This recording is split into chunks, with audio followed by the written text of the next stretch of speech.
Ski.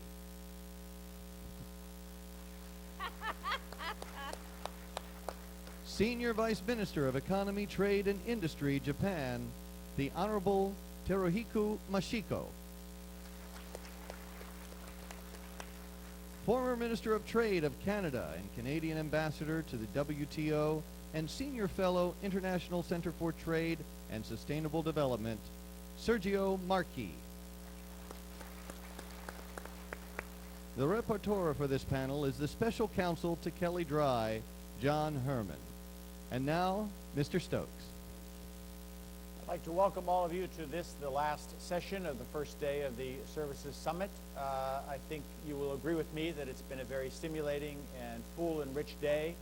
I think we all owe a vote of thanks to Bob Vestine and his crew for putting on a really exciting summit.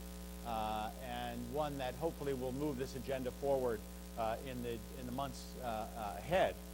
Our panel this afternoon will focus on how we might advance that agenda. And as we have learned over the years, all trade policy is politics, and all politics is local. So what I'd like to do is talk a bit about the atmosphere, the environment for trade in this country, and how it may influence the Obama administration's opportunities and the challenges they may face in trying to advance the trade agenda.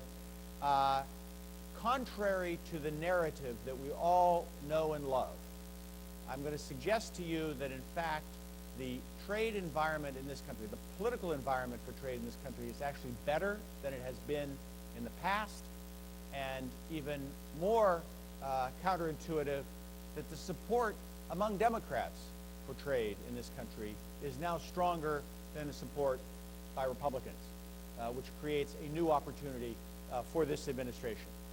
Now, you all know the old narrative. Between 2002 and 2008, support in the United States for trade plummeted by 25 percentage points, according to the Pew Global Attitude Survey, and we were, by 2008, among the 47 countries that Pew surveyed, the country with the lowest support for trade.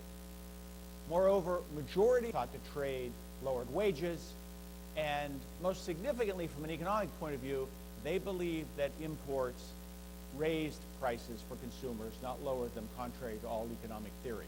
So we were really in a very difficult political situation around trade by the end of the Bush administration. Today, support for trade has rebounded in the United States. A variety of surveys now show this. It's not just one. Two-thirds of the public think trade is good for the economy. We're not back to the three-quarters that thought that at the beginning of the decade, but clearly it is on the rebound. A plurality now think that trade agreements are good for the country. Just last year, a plurality thought they were bad for the economy. And that's of particular significance because obviously trade agreements are government policy. So we, in fact, have a bit of a newfound support for the government actually taking action on trade. And it's important in this town as anything, because this town is now, as you know, controlled by Democrats on Capitol Hill and in the White House. More Democrats than Republicans now think trade is good for the country. More Democrats than Republicans believe that markets should remain open to keep prices low. And fewer Democrats than Republicans support Buy American policies that have caused so much grief for this administration overseas. So the environment is clear in its support for initiatives on trade. Public attitudes have turned around. It may well be that this is the Obama moment on trade. There is a mismatch, however, between public attitudes and I think the political consensus here in Washington. As we well know, the trade skeptic caucus in the Democratic caucus on Capitol Hill is larger, and that is of this city. But we should remember, public opinion is fickle. Time is short. And if the administration is to act on trade, it may well do better to act now, because the Obama bounce on this issue will probably not last forever. So that is the political environment in this town around trade. We're going to turn first to Ambassador Warshawski to talk about how to move the agenda forward. Ambassador Bishop. Thank you. Pleasure to be here, and very nice to be with you and with you, Mr. Minister, of course, and with you, my old friend Sergio Marchi. I thought I would talk first for a minute about the services trade agenda in the context of the larger trade policy, and then talk a minute about the services agenda, particularly in light of Bruce Stokes' comments and survey data. To my mind, the focus of trade policy should be threefold. First, economic expansion. That means you do what matters. Large countries, fast-moving sectors, you do agreements in those areas, and you focus on Asia. Second, trade policy ought to enhance development and security. That means reform of our own trade regime in connection with the poorest countries. It also means the development, to my mind, of comprehensive programs for the greater Muslim Middle East and for Latin America. And third, trade policy ought to help foster common action.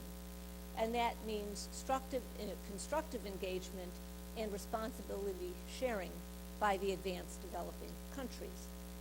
I think services trade is an obvious target for concentrated attention within this broad framework, both as a means of driving economic growth and as a means of promoting development for the poorest. Services industries account for 80% of U.S. private sector GDP, about 70% of overall U.S. GDP, 80% of U.S. jobs that pay, in general, high wages.